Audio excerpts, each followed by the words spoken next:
want to start with a number, 336,000. That's how many policies remain on citizens' property insurance in Florida, down from 1.42 million at the peak in October 2023. A 76% decline, the lowest level in the company's history. And I want to put that number next to another number, 668,000. That's how many homes are now on the California FAIR Plan, the state's insurer of last resort, up from 140,000 7 years ago. One going down, one going up.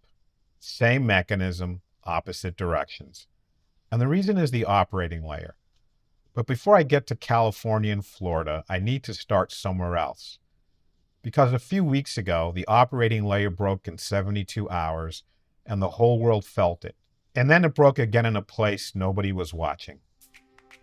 On February 28th, coordinated U.S. and Israeli strikes hit Iran. Within 72 hours, war risk insurers across the London and Scandinavian markets issued cancellation notices for coverage in the Persian Gulf. Guard, Skald, North Standard, the London P&I Club, the American Club. These are 5 of the 12 mutual insurers in the international group, which together cover liability for about 90% of the world's ocean-going tonnage. They canceled their war risk extensions. Hull war risk premiums surged to levels that made transit economically impossible. The combined effect shut the strait down. Before the strikes, 138 vessels a day crossed the Strait of Hormuz. By March 9, one ship crossed. One, an Iranian tanker. The strait was not physically blocked. The waterway was open. What stopped 20% of the world's oil supply was a piece of paper, a cancellation notice from an insurance company in Norway. Brent crude went from $71 a barrel on February 27th to $103 by March 13th, a 45% increase in 2 weeks. The IEA called it the largest supply disruption in the history of the global oil market.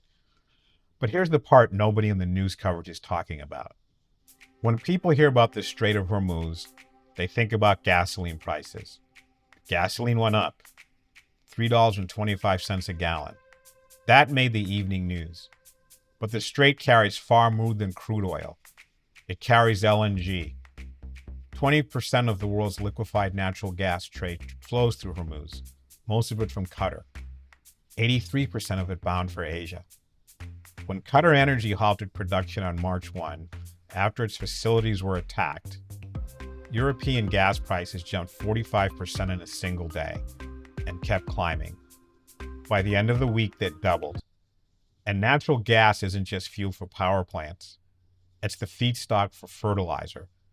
70% of global ammonia production depends on natural gas as both energy source and chemical input.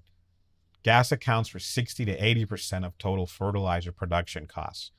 So follow the chain. Gas prices double. Ammonia costs spike.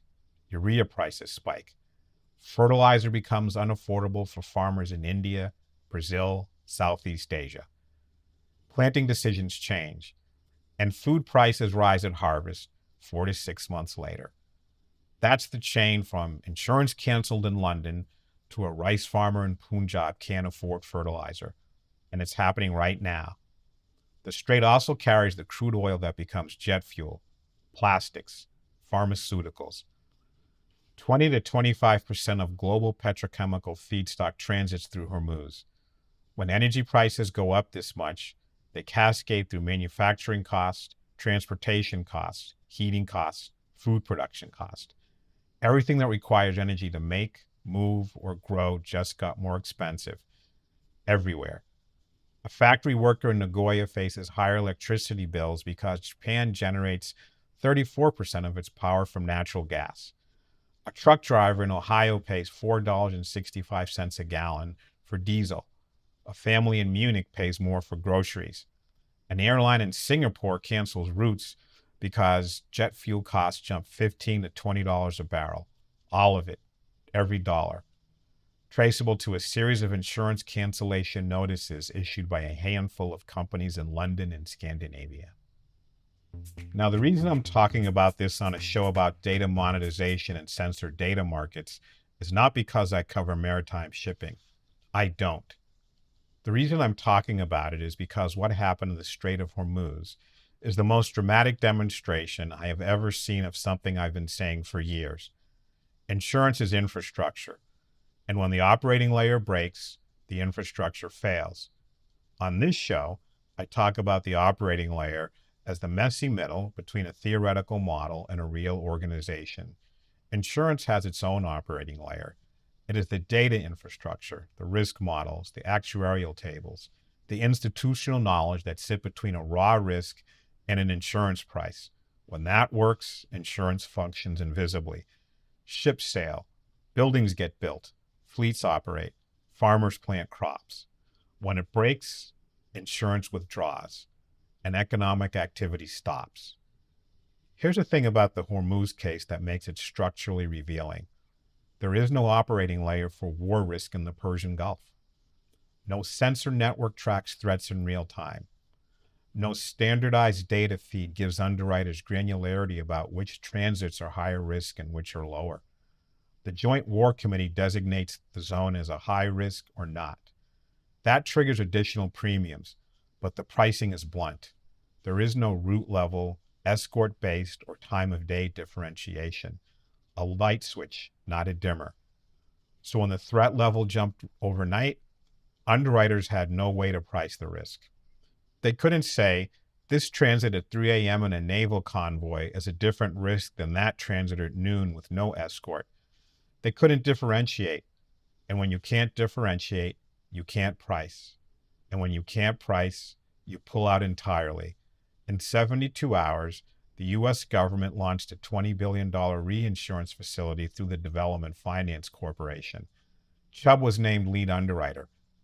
As of today, 0 ships have transited the strait under that program. Not one. The facility doesn't cover pollution liability. The premium rates haven't been published. The eligibility criteria are undisclosed. JP Morgan estimated the actual insurance need at $352 billion. The government committed $20 billion. That's less than 6% of what's required. The DFC didn't just replace insurance capacity, it replaced the entire risk assessment function. The government said, we can't model this risk either, but we'll absorb it because the alternative is a global energy crisis. This is what happens when the operating layer doesn't exist. The system doesn't degrade, it stops. I live in California, so the second case study is personal. The California Fair Plan was created in 1968, after the Watts riots and the brush fires of the 1960s.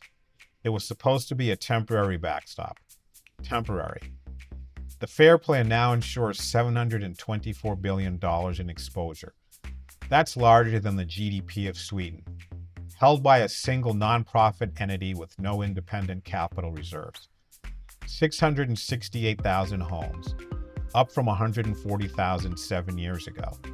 The January 2025 Los Angeles wildfires produced $3.5 billion in Fair Plan claims. The Fair Plan assessed its members' insurers $1 billion to cover the shortfall. It's now seeking a 36% rate increase. But here's the number that should stop you. The Fair Plan's actual actuarial rate need is 80%. They filed for 36%. And the chain reaction is already moving. When the insurer pulls coverage, the homeowner can't insure the house.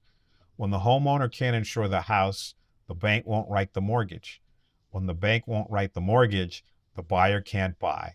When the buyer can't buy, the home value drops. When home values drop, the tax base shrinks. When the tax base shrinks, the fire department that protects the house loses funding. That's the chain.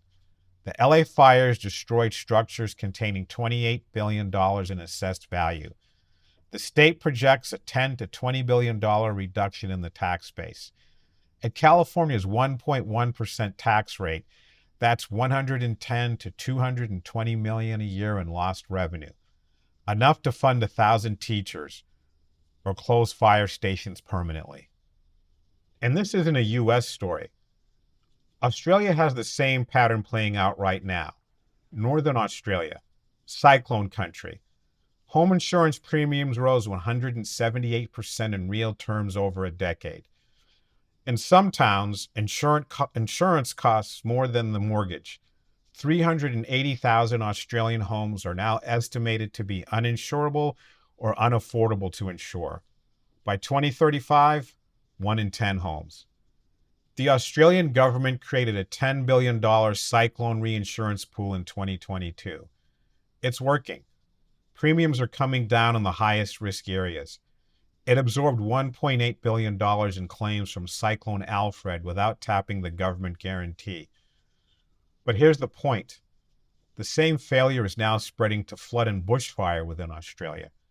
3 continents, same structural pattern, same operating layer failure. The third case study is one that gives me hope, because Florida is what it looks like when the operating layer gets rebuilt. Florida's property insurance market broke over a decade. Catastrophic hurricane losses, rising reinsurance costs, construction cost inflation, but the structural problem was litigation, assignment of benefits abuse, one-way attorney fee provision. Insurers could model wind loads. They could not model the litigation multiplier. That's noise in the operating layer. Same kind of noise I talk about in commercial auto, where an insurer can't distinguish between a safe driver and a dangerous one. In Florida, the noise was litigation, and it jammed the signal between the risk and the price. Citizens Property Insurance, Florida's insurer of last resort, peaked at 1.42 million policies in October 2023. The state's largest property insurer. That wasn't a backstop. That was the market. Then Florida fixed the operating layer. The 2022 tort reforms eliminated one-way attorney fees and restricted assignment of benefits. They didn't change how risk was measured. They reduced the noise that was preventing models from connecting to the actual risk. The results? Citizens is down to 336,000 policies. 76% decline from peak. The lowest level in Citizens history. 17 new insurance companies entered the market. And for the first time since 2015, Citizens is cutting rates. Not by a little. The state approved an average decrease of 8.7% statewide.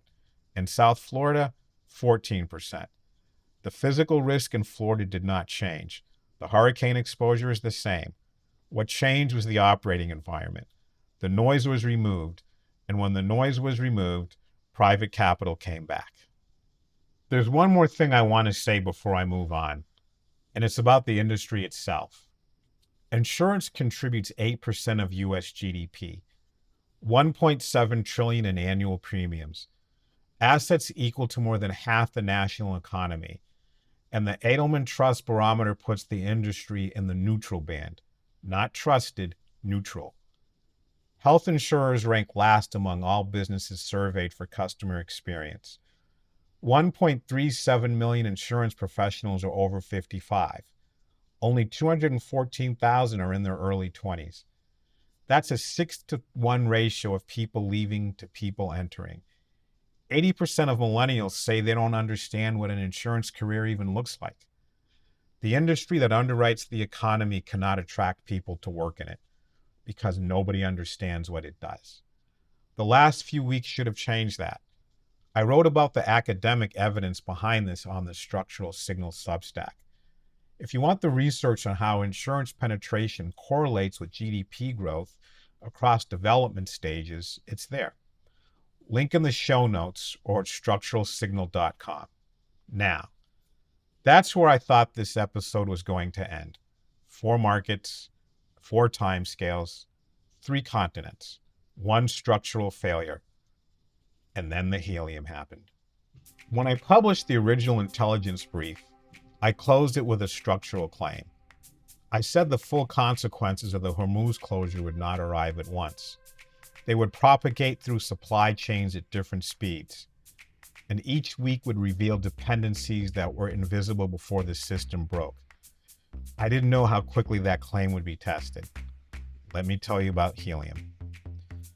Most people hear helium and they think birthday balloons, but helium does something that no other element on the periodic table can do. It cools the machines that make the chips that power artificial intelligence, advanced semiconductors. The kind that go into NVIDIA's AI accelerators are manufactured using extreme ultraviolet lithography, EUV. That process prints circuits at scales below 7 nanometers. During lithography, the wafer has to be cooled. The process chambers have to be purged of chemical residues. The vacuum systems have to be tested to tolerances measured in parts per billion. Helium does all of that. No other gas has the thermal conductivity, the chemical inertness, and the atomic size to do what helium does at those process nodes. It is functionally irreplaceable. And here's where the Hormuz story reaches a place nobody was expecting. Helium is a byproduct of natural gas processing. You can't synthesize it. You can't manufacture it. You extract it from the earth in a handful of places. The United States produces about 45% of the world's supply. Qatar produces about 33%. All of it from the Ras Laffan complex on the northeastern coast.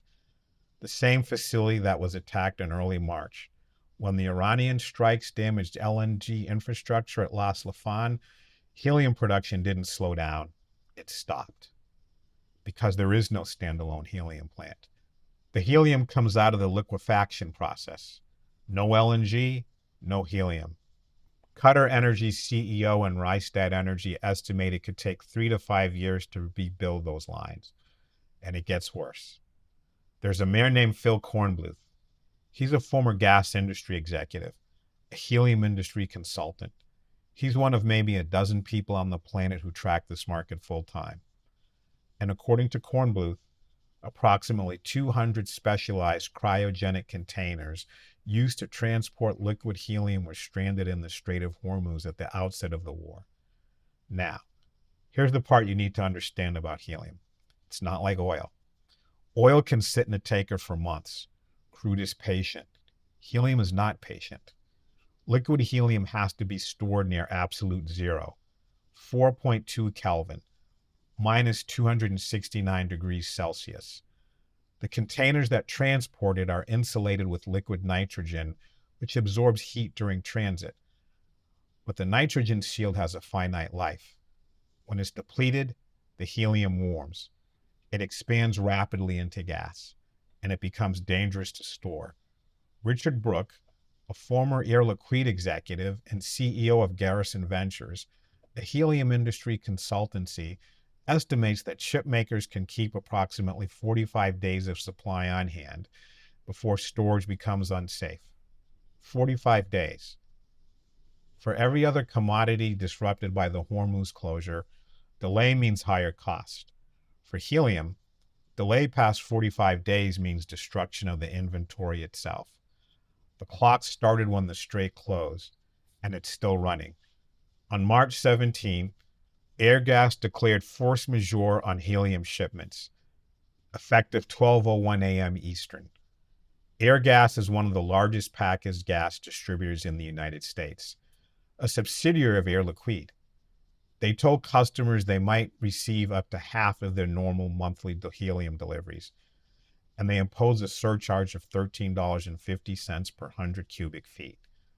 And Airgas is prioritizing healthcare, hospitals, MRI machines, because MRI scanners depend on liquid helium to keep their superconducting magnets cool to operating temperature.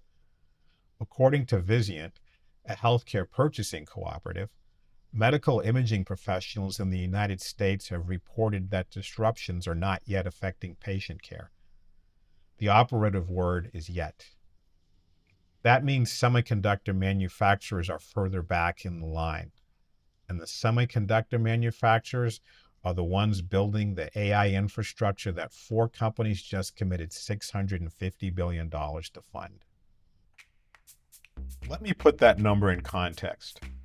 In early February 2026, before the Hormuz crisis, Amazon, Alphabet, Meta, and Microsoft announced combined capital expenditure plans of approximately $650 billion for the year. Amazon alone committed $200 billion. Alphabet committed 175 to 185 billion. The vast majority of that spending is directed at AI chips, servers, and data center infrastructure. The $650 billion from four companies exceeds the combined capital expenditure forecasts of 21 leading U.S. industrial firms, including automakers, defense contractors, railroads, and ExxonMobil, which are collectively expected to spend about $180 billion.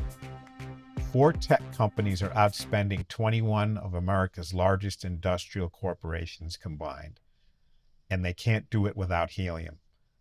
This exposure is not evenly distributed. Three chip makers matter for this story. TSMC, the world's largest contract chip maker and the manufacturer of NVIDIA's AI accelerators, sources about 30% of its helium from Qatar and maintains more than 2 months of inventory. Air Liquide opened a new facility in Taichung, Taiwan on March 26, near a port equipped to handle liquefied gases. TSMC is the best position of the three. Samsung Electronics has started deploying its helium reuse system, a recycling technology that recovers and repurifies helium used in fabrication. It's a partial buffer, but recycling can't fully replace primary supply. And then there's SK Hynix. SK Hynix is the world's second largest memory chip maker. They make the high bandwidth memory that sits alongside every NVIDIA GPU and every AI server. Without HBM, the GPU is useless. According to Fitch Ratings, approximately 2/3 of South Korea's helium imports came from Qatar last year. SK Hynix has no mature helium recycling system. SK Group Chairman Chae Tae-woon has publicly warned of a potential wafer shortage exceeding 20% that could last until 2030 if the disruption persists. Think about that. The chairman of SK Hynix is warning publicly that production could be down 20% for 4 years because of a gas most people associate with party balloons. And here's the thing that should bother you. The United States used to have a strategic helium reserve, the Federal Helium Reserve, maintained for decades at the Cliffside Storage Facility near Amarillo, Texas. In June 2024, the government sold it to Messer Americas, a private German-owned industrial gas company, for $460 million. $460 million. The AI infrastructure investment now at risk from helium disruption is $650 billion. The reserve sold for less than 0.1% of the investment it was designed to protect. The United States maintains a strategic petroleum reserve of approximately 400 million barrels for oil disruptions. For helium, the input to semiconductor manufacturing, MRI machines, space launch systems, and scientific research, there is no equivalent public buffer. The strategic reserve is now a private company's commercial inventory. Now, I said earlier that this episode was going to end with 4 case studies. Then helium happened. But there's one more layer to this. And it's the part that makes the operating layer thesis not just a diagnosis, but a warning. The helium crisis shows the operating layer breaking from the supply side. War risk insurance cancellation stopped vessels. Stopped vessels stranded containers. Stranded containers cut helium supply. And less helium means fewer ships. That's the physical supply chain contracting because insurance withdrew at the choke point. But there's a second failure happening at the same time, on the other end of the same economic activity. As of January 1, 2026, Verisk, whose policy form templates underpin approximately 82% of U.S. property and casualty insurance policies, introduced new endorsements that allow carriers to explicitly exclude claims arising from generative artificial intelligence. That is not one company's decisions. Various isoforms function as the architecture of the commercial insurance market. When they add an exclusion, it becomes the default position of the entire industry, and the exclusions are spreading. W.R. Berkeley has introduced what the industry is calling an absolute AI exclusion across directors and officers, errors and omissions, and fiduciary liability, excluding coverage for, and I'm quoting here, any actual or alleged use, deployment, or development of artificial intelligence. AIG and Great American have filed with state regulators for similar clearance.